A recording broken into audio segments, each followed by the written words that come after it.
और गाइडलाइन सरकार की हर 2 रोज़ के ऊपर तब्दील हो रही थी।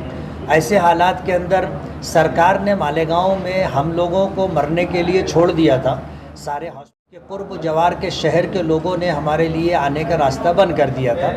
अल्लाह की मालेगांव जमीयत उलमा की तरफ से हम लोगों ने उनको तीनों वक्त नाश्ता, दोपहर का खाना, रात का खाना दिया।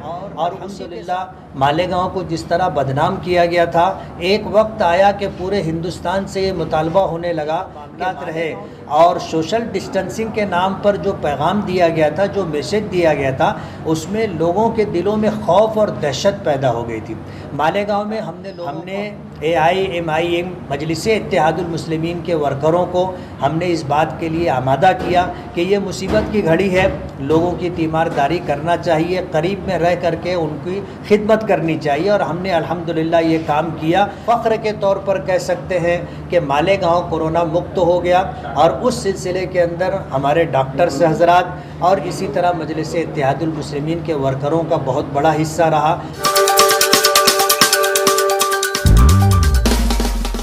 अभी हमारे साथ मौजूद है मालेगांव के आमदार, ऑल इंडिया मजलिस इत्तेहादुल मुस्लिमीन के मुफ्ती इस्माइल साहब। आइए हम इनसे कुछ चंद सवालात करते हैं। मुफ्ती साहब, ये बताइए, कोविड-19 का जो पीरियड गुजरा है, इसमें आपके मालेगांव शहर का काफ़ी नाम हुआ है। इंडिया ही नहीं बल्कि पूरी दुनिया में मालेगांव का नाम रोशन हुआ है। तो ये कैसे हुआ? ये जादू क्या, मतलब आपने ऐसा क्या कर दिया है? पहले दिन से साल गुज़िश्ता फरवरी में जब मालेगांव में कोरोना शुरू हुआ, मालेगांव में मशरिकी समत में जो है मुस्लिम अक्सरियत है और इस कोविड-19 की शुरुआत मुस्लिम अक्सरियती इलाके से हुई थी।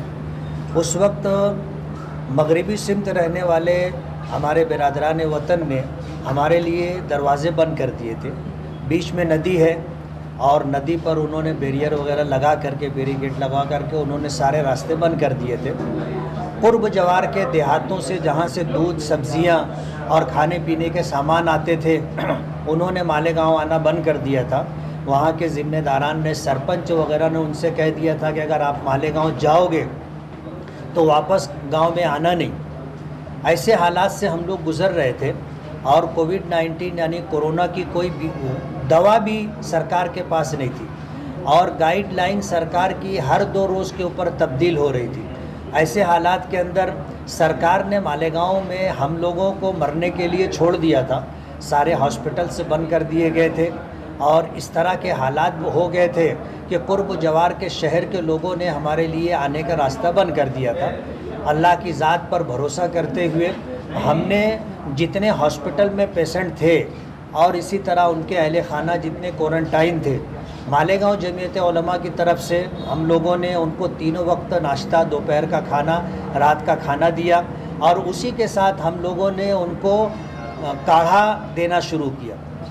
तिब की किताबों के अंदर जो यूनानी दवाएं हैं उसमें काढ़ा है, ये नमूनिया के लिए इस्तेमाल होता है।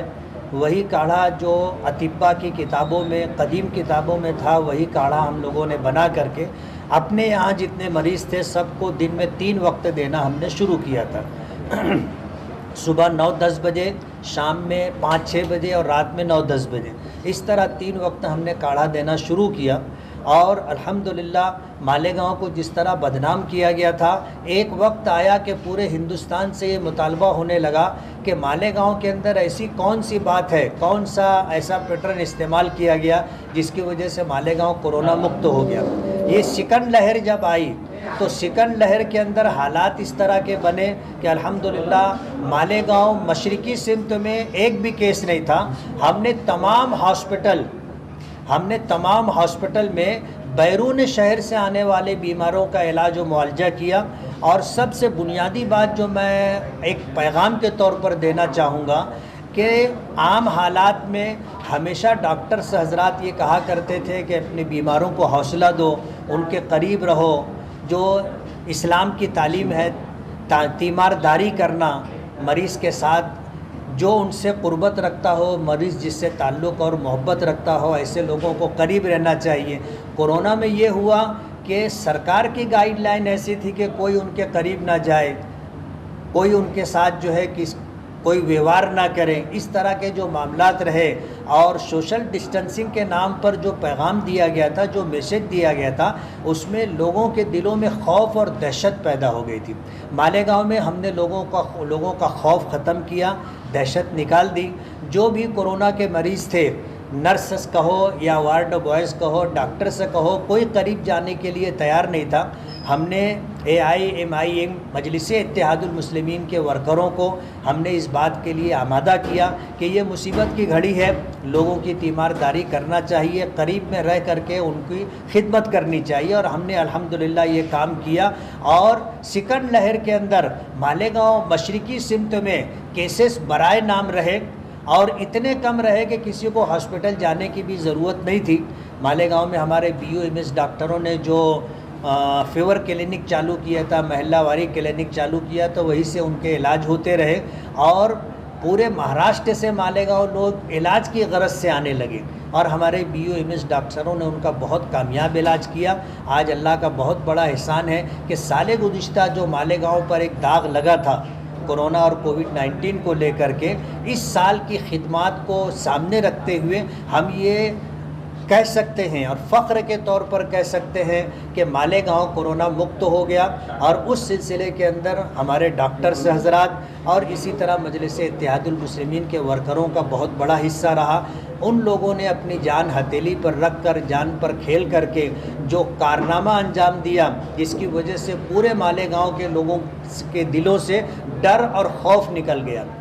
सबसे बड़ी बात ये थी कि कोरोना में अगर किसी को पॉजिटिव टेस्टिंग रिपोर्ट मिल जाती थी तो उसके अहले खाना भी उसको मरने के लिए छोड़ देते थे, कोई उसके करीब जाने के लिए तैयार नहीं था। मालेगांव में हमने इसके बिल्कुल उल्टा काम किया।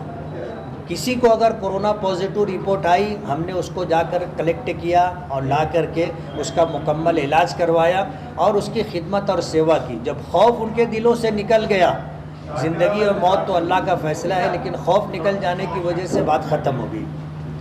खबरें देखनी हो तो औरंगाबाद अपडेट्स। अब होगी हर खबर अपडेट, क्योंकि आप देख रहे हैं औरंगाबाद का number 1 YouTube news channel Aurangabad updates. Aurangabad का अपना YouTube न्यूज चैनल। आदाब, नमस्कार, अस्सलाम वालेकुम, सत श्री अकाल। औरंगाबाद के तमाम बाशिंदों से, यहाँ के रहने वालों से गुजारिश है कि औरंगाबाद अपडेट्स देखें और ज़्यादा से ज़्यादा शेयर करें, ज़्यादा से ज़्यादा लाइक करें। औरंगाबाद अपडेट्स जिंदाबाद, औरंगाबाद जिंदाबाद। जय हिंद।